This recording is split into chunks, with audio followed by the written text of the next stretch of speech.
This industry, I've been in and around this industry for my entire adult life.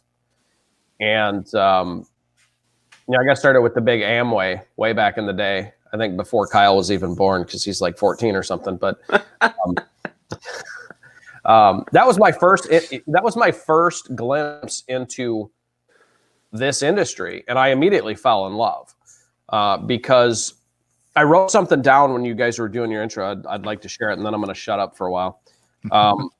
One of the things that people think that they talk about, that I keep hearing all the time, is about how do we create balance, especially as working fathers or working mothers, for that matter, that might be watching. How do you create balance between your business life and your family life?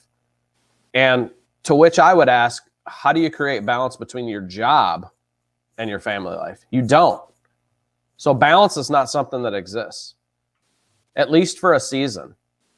You just have to decide whether or not it's worth making the sacrifice to be so far out of balance for a while, right? Maybe, a season is what we call it, but, maybe it's a year, maybe it's 2 years, maybe it's 5 years. I don't know.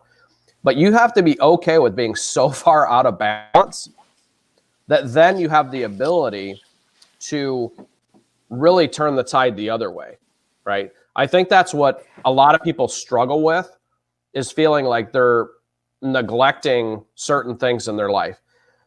To which I would say, if you have a job, if you have a regular job, are you sacrificing things that you want to do for that job? And the answer is yes. We all are. I guarantee it. Josh just had to go to California, to see some family after loss of a loved one. Several years ago, my nephew got cancer. I could not spend as much time with him as I wanted, and it gutted me. But had I been full-time in a business, whether it was affiliate marketing or network marketing or, whatever it is, I would have had the freedom, right? So that's really why we need to understand that balance doesn't exist, or force yourself, be willing to sacrifice a time, a season, to create that later, right? My thought and what I wrote down was, you're gonna make the sacrifice one way or another against time with your family. But why not build the chance for balance later? Why not build the chance for freedom as opposed to more bondage? Dude, that's so powerful. And honestly, that's something that I wish that more people would think about at a deeper level, right? Like, one of the things that I struggled with right away, I started, and people know our story for Kyle and I, but just to recap, I had my first network marketing endeavor back in 2005, and I was selling meat door to door across the entire states of North Dakota, Minnesota, and South Dakota. And the thing is that I was sacrificing time because I thought that was going to be what was going to give me my freedom back. So that way I could build a team and I could have a team of drivers that go out and do this for me. And I just sit back in the office all day, or sit back at home, the office be my house, and, go into the office in the morning to shoo everybody off, and then go back home and spend it with my family and whatever. At the time, I didn't have any kids or anything like that, but that was the dream. And then society tells you that, well, no, that's not the way you should live your life. You should go get a job and, get a retirement and work for 40 years and then retire and then live your life once you're retired. And I think that, like, Bridget just made a good point here. And she said, it's what you find value in, focus on what's important: knowledge, curiosity, new skills, the journey. Like, is that a sacrifice, or driving in and enjoying the work? Like, it's those things of what's important in your life and what are you willing to do to make that the number one thing in your life. Well, and that's not going to be the same for everybody either. No, it's not. Everybody Right. has different dreams, different goals, different drive, different needs. So what your two's vision of that is different than mine. Right. And that's the thing that's, I think, is super important. I'm glad that you brought that up, Josh, because the thing is that people don't think about like what they're sacrificing already.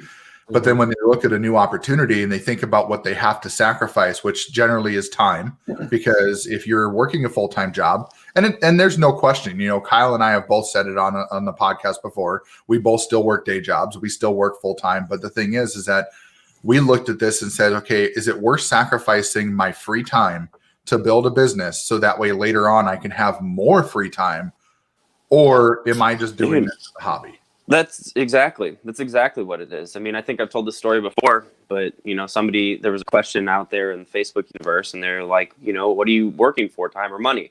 Well, you work for money first, so you can get the time. You don't get the time without the money. You don't. Right. So there's a front-loaded sacrifice to get there, and then as you build that time, you're able to keep it going. One of my favorite quotes of all time, I don't know if you guys know who Henry Rollins is. Again, I'm probably showing my age here. He was like in an old, like really heavy punk band back in the day, but just a really, really brilliant guy. He said that there's no such thing as spare time. There's no such thing as free time. There's no such thing as downtime. All you have is lifetime.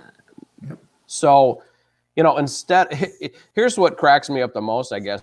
It's that people do have time for what's important to them, right? The statistics say the average person spends 5 hours a day on their phone, which is insane to me because 95% of those people are doing nothing to make money with it. But I think I spend maybe an hour or two a day on mine, and I consistently make sales on a weekly basis because of my phone. And it's not because I have a cape that and I'm a superhero or nothing. It's just that I choose to, instead of, marathoning the last, series on Netflix, or instead of, figuring out what's Carol Baskin going to do on Dancing with the Stars tonight, because I don't care about those things that do, look, we all know what she did to her husband. Okay. Anyways, I never saw this because I'm not going to waste my time. I don't. Oh my gosh. I don't need to watch 99% of these shows because I'm going to get the highlight reel from social media, right? That the internet is going to tell us the highlight reel because that's all social media is. Most people are not willing to be real and transparent like you guys and say, hey, look, and like me, and to say, hey, look, you can work hard at your job, or you can work hard at this. Which one do you think is going to pay the better dividends long term, right? Because I think everybody who watches this, if they're honest with themselves and they're real, is going to say, you know what, whether you're 25, 35, or 65, you're going to look back and go, you know what, I've had some jobs I really didn't like. I've had some jobs that really crapped on my social life. I've had some jobs that have just gutted me spiritually. I've had some jobs that have really just, threw a monkey wrench in my overall plan. We've probably all been in a position where we were sold something at the interview, and what actually transpired was pretty much a polar opposite. So my point is, you're going to struggle in life. Okay. Life is not easy. Okay. I'm never going to tell anybody that it is, but you get to choose your hard, right? Yep. And anything worth having is worth working hard for. Anything worth having is worth struggling over until you get it figured out. Anything worth having is worth rolling up your sleeves and getting dirty if